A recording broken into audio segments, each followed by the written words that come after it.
ये Himachal Pradesh allied services current affair का part 8 है और हम यहाँ पर आयोग ने किस टाइप के क्वेश्चन पूछ रहा है वो सब डिस्कस कर रहे हैं। मैंने यहाँ पर पॉलिटी से रिलेटेड ऑलमोस्ट सभी सीरीज कंप्लीट कर ली है और उसमें पिछले साल के किस टाइप के क्वेश्चन है, इंपोर्टेंट टॉपिक जो है जहाँ से आयोग क्वेश्चन पूछता है वो सभी कवर कर लिए, तो आप जाकर प्लेलिस्ट देख सकते हो। तो अब देखिए, हम जो डिस्कस करेंगे कुछ 5-6 लेक्चर में वो इकोनॉमिक सर्वे की जो मोटी मोटी चीजें हैं उनको देखेंगे, ज्यादा डिटेल में जाने की जरूरत नहीं है। जैसे कि आपको ये पता होना चाहिए कि हिमाचल प्रदेश का जीडीपी कितना है करंट प्राइस पर और कांस्टेंट प्राइस पर, इन दोनों के बारे में आपको पता होना चाहिए। आपसे सीधा सीधा क्वेश्चन पूछा जा सकता है कि हिमाचल प्रदेश का 2023-24 में at the cost and price GDP कितना है, या फिर एट द करंट प्राइस। तो आपसे दोनों में से कुछ भी पूछा जा सकता है, या ये भी पूछा जा सकता है कि हिमाचल प्रदेश कितने रेट से जो ग्रो कर रहा है, जो हिमाचल प्रदेश की जीडीपी है वो कितने परसेंट से ग्रो कर रही है। तो आपसे ये सारे क्वेश्चन पूछे जा सकते हैं। तो ये एक्चुअल फैक्चुअल चीजें होती हैं। आपको छोटे छोटे नोट्स बनाकर रख लेने हैं, ऐसा नहीं कि बहुत डिटेल में जाने की जरूरत है, क्योंकि आयोग ना, चाहे पीसीएस का एग्जाम हो, आयोग यहाँ से क्वेश्चन पूछता ही हो। जैसे कि मैं आपको दिखा देता हूँ, देखिए आयोग ने किस टाइप का क्वेश्चन पूछा था। 2 क्वेश्चन पूछे थे आयोग ने और ये दोनों के दोनों क्वेश्चन इकोनॉमिक सर्वे से रिलेटेड है। तो आयोग ऐसा नहीं कि नेग्लेक्ट करता है, एक जो है सोर्स मान के चलता है इकोनॉमिक सर्वे को। तो सबसे पहले हम इकोनॉमिक सर्वे स्टार्ट करने से पहले हिमाचल प्रदेश की जो लैंड बाउंड्री है उसके बारे में देख लेते हैं कि हिमाचल प्रदेश किन किन के साथ अपना बॉर्डर शेयर करता है। देखिए हिमाचल प्रदेश का ये मैप है।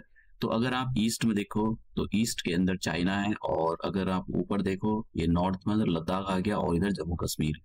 वेस्ट में पंजाब, वेस्ट में अगर आप देखो तो ये पंजाब है, और इधर साउथ वेस्ट में देखो तो हरियाणा अपना जो है बाउंड्री शेयर करता है हिमाचल प्रदेश के साथ। पर छोटा सा पोर्शन यहाँ पर सबसे नीचे की ओर, ये छोटा सा जो पोर्शन आप देख रहे हो, ये Uttar Pradesh land boundary share कर रहा है साउथ में, ये यहाँ पर छोटा सा पोर्शन। और ये जो पोर्शन है ये उत्तराखंड जो है बाउंड्री शेयर करता है हिमाचल प्रदेश के साथ। तो ये तो इसका बाउंड्री, क्योंकि इससे रिलेटेड क्वेश्चन पूछा गया है कि नॉर्थ में कौन हिमाचल प्रदेश के कौन किस किस के साथ लैंड बाउंड्री शेयर करता है, तो ये आपको पता होना चाहिए। और एक क्वेश्चन ये भी पूछा गया था कि ये उत्तर प्रदेश कौन से डिस्ट्रिक्ट के साथ लैंड बाउंड्री शेयर करता है।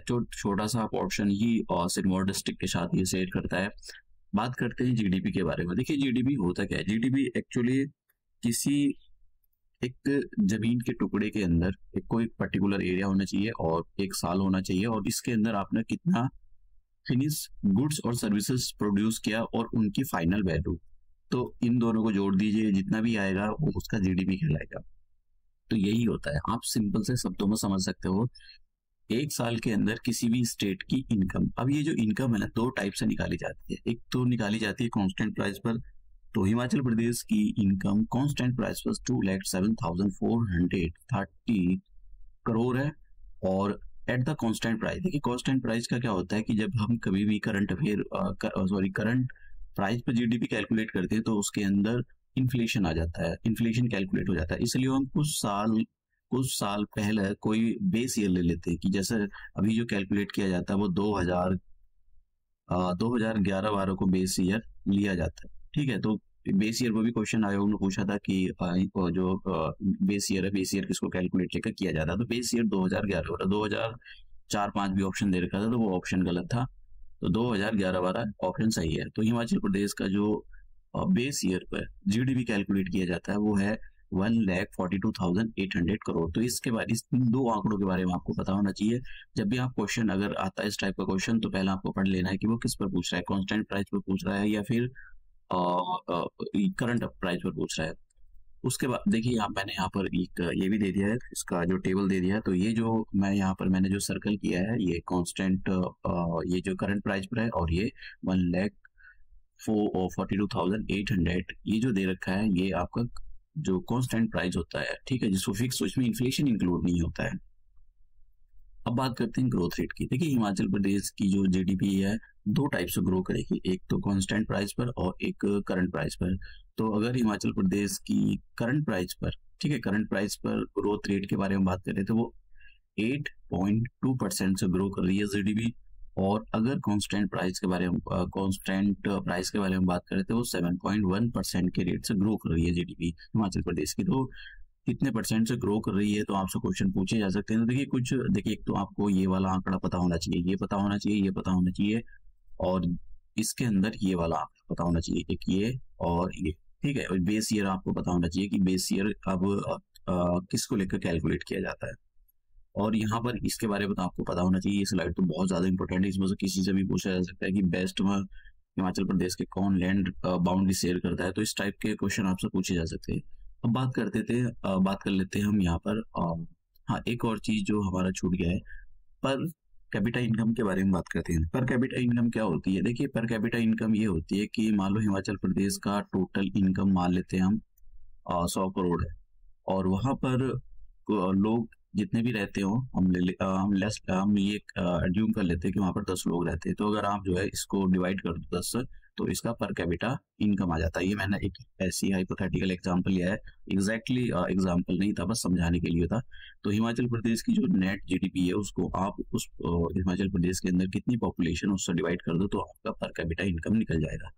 एक बात याद रखना, हिमाचल प्रदेश का पर कैपिटा इनकम इंडिया का जो ओवरऑल पर कैपिटा इनकम है उससे ज्यादा है, तो यहाँ पर ये याद करने की जरूरत है।